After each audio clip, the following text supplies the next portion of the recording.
मुझे बताओ गोंडा के युवानों, पाक ऑक्यूपाई कश्मीर हमारा है या नहीं है? जोर से बोलो, है या नहीं है? भारत इसको छोड़ सकता है क्या? फारूक अब्दुल्ला, इंडिया अलायंस के नेता, और मणिशंकर अय्यर हमें डराते हैं। अरे फारूक जी, मणिशंकर जी, डरने वाली सरकार गए, ये 56 इंच के सीने वाले नरेंद्र मोदी की सरकार। मैं आज इस गोंडा की पवित्र भूमि पर, लाड़ी जी की और पतंजलि की भूमि पर कह कर जाता हूं, पाक ऑक्यूपाई कश्मीर हमारा है, दुनिया की कोई ताकत हमसे उसको छीन नहीं सकती। भाइयों बहनों,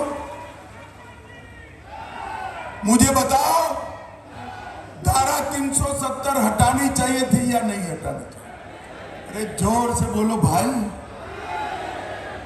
ये कांग्रेस वाले कहते हैं हम धारा 370 को वापस लाएंगे। राहुल बाबा, 70 साल से आप धारा 370 को संभाल कर बैठे थे।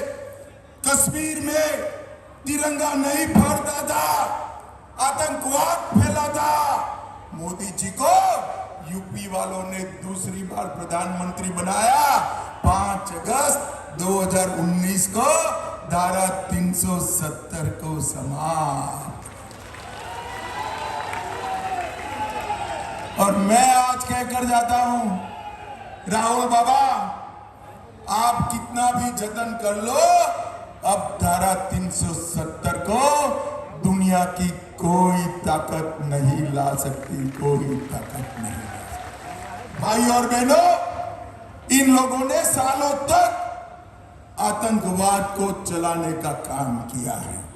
10 साल तक सोनिया मनमोहन की सरकार थी, सपा बसपा के समर्थन से चली। 10 साल तक पाकिस्तान से आलिया, मालिया, जमालिया आते थे, बम धमाके करते थे और चले जाते थे।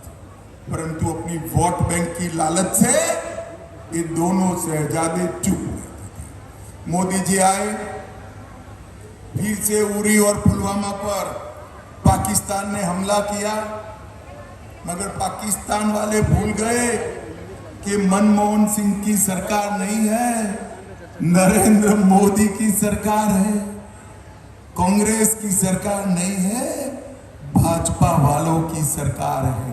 10 ही दिन में नरेंद्र मोदी जी ने सर्जिकल स्ट्राइक और एयर स्ट्राइक कर पाकिस्तान के घर में घुसकर आतंकवादियों का सफाया करने का काम नरेंद्र मोदी। भाइयों बहनों, उत्तर प्रदेश में जब तक सपा बसपा कांग्रेस की सरकारें चली, कोई काम नहीं होते थे। मैं आज बताना चाहता हूं भाइयों बहनों, भारतीय जनता पार्टी की सरकार बनी, गोंडा में हमारे कीर्तिवर्धन सिंह को आपने सांसद बनाया। ग्राम सड़क योजना 680 किलोमीटर, पूरे अवध क्षेत्र में सबसे ज्यादा रोड बनाने का काम हमारे कीर्तिवर्धन सिंह ने किया है। जोर से ताली बजाएं। कोसी पुल के पास बाईपास बनाने का काम किया, फ्लाईओवर बनाने का काम किया। कर्नलगंज की सरयू नदी पर पुल बनाने का काम किया। मिसरोलिया क्रॉसिंग, महादेवा क्रॉसिंग और सोनी गुमटी में 3 रेलवे ओवरब्रिज बनाए और 517 करोड़ कीर्तिवर्धन सिंह गोंडा के लिए रेलवे के कामों के लिए लेकर आए। और मैं आपको क्या कर जाता हूं, 2 साल के बाद नवाबगंज रेलवे स्टेशन देख लेना, इंग्लैंड के रेलवे स्टेशन से कम नहीं होगा भाई। पूरा रेलवे स्टेशन नया बन रहा है। गोंडा से दिल्ली तक वंदे भारत ट्रेन चलाई, टिकरी रेलवे स्टेशन का नवीनीकरण हो रहा है। ग्रामीण आवास योजना के तहत 80,000 गरीबों को घर दिए। 3,36,000 गरीब माताओं को गैस का सिलेंडर दिया। 5 लाख घरों में नल से जल पहुंचाया। स्वच्छ भारत मिशन 6,17,000 घरों में शौचालय बनाए। 4,77,000 किसानों को किसान सम्मान निधि दी और 21,000 लोगों को मुद्रा लोन। ये आंकड़े पूरे यूपी के नहीं है, सिर्फ कीर्तिवर्धन सिंह के प्रयास से गोंडा के है भाई, गोंडा के। पूरे अवध क्षेत्र में गरीब कल्याण का काम कहीं पर सबसे ज्यादा हुआ है तो अपने गोंडा में हुआ है। भाइयों बहनों, सपा की सरकार थी, ये गुंडे परेशान करते थे या नहीं करते थे? गरीबों की जमीन कब्जाते थे या नहीं कब्जाते? 2017 में आपने भाजपा सरकार बनाई, मोदी जी ने योगी जी को मुख्यमंत्री बनाया। योगी जी ने गुंडों को उल्टा लटका कर सीधा करने का काम कर दिया। आज हमारा उत्तर प्रदेश उत्तम प्रदेश बनने की दिशा में आगे बढ़ रहे हैं। पहले यहाँ पर देसी कट्टे बनाने की फैक्ट्रियां थी, अब डिफेंस कॉरिडोर में तोप के गोले बन रहे हैं जो पाकिस्तान को सीधा करने का काम करेंगे। यहाँ पर पहले वाहन चोरी का काम चलता था, अब वाहन बनाने की फैक्ट्रियां लग रही है। चेन स्नेचिंग का इंडस्ट्री चलता था, इसकी जगह मेडिकल डिवाइस पार्क बनता है। और भाइयों बहनों, हमारे गोंडा में सबसे ज्यादा गन्ना होता है। इस सपा बसपा की सरकारों ने 20 चीनी मिलें बंद कर दी थी, भाजपा ने 20 को चालू किया, 5 नई बनाई और 38 मिलों की कैपेसिटी बढ़ाने का काम किया। और गन्ना की बुआई के क्षेत्रफल में 9 लाख हेक्टेयर की बढ़ोतरी करने का काम भारतीय जनता पार्टी ने किया।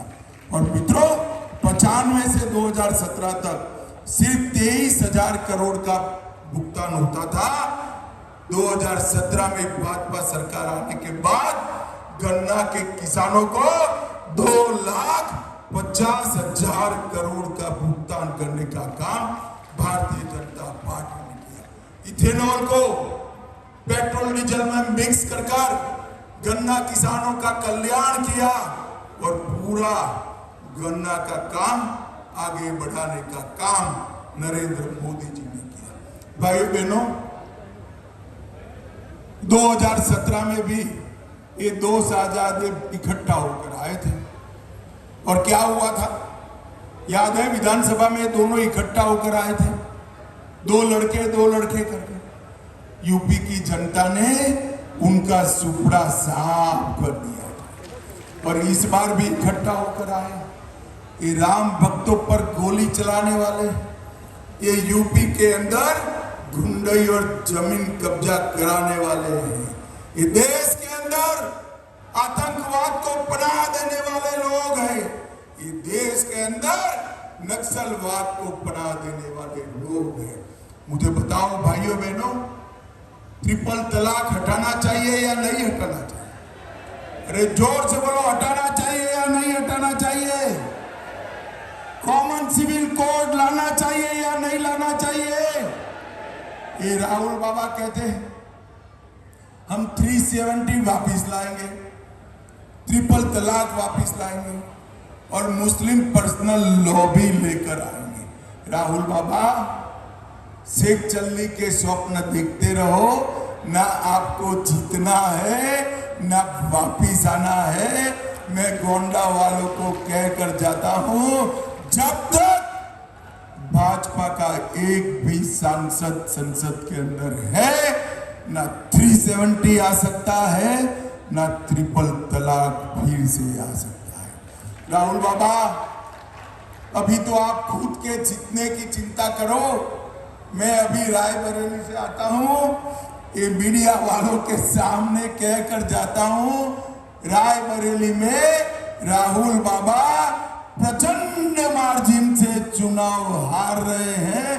मेरी बात याद रखो भाइयों बहनों, ये देश आने वाले दिनों में दुनिया का नेतृत्व करने के लिए तैयार खड़ा है। मोदी जी ने 140 करोड़ लोगों के सामने विकसित भारत, आत्मनिर्भर भारत का लक्ष्य रखा। मोदी जी ने पूरे विश्व में हर एक क्षेत्र में भारत नंबर 1 हो ऐसा भारत बनाने का लक्ष्य रखा है और वो लक्ष्य पूरा करने का काम गोंडा वालों का है। और वो लक्ष्य कैसे पूरा होगा मैं बताऊं? राजा साहब आगे आओ जरा। ये लक्ष्य पूरा करने का एक ही रास्ता है, कीर्तिवर्धन सिंह जी को बड़े बहुमत से जिता दें। मुझे बताओ, कमल के निशान पर बटन दबाओगे क्या? अरे जोर से बोलो, दबाओगे क्या? कीर्तिवर्धन सिंह जी को जिताओगे क्या?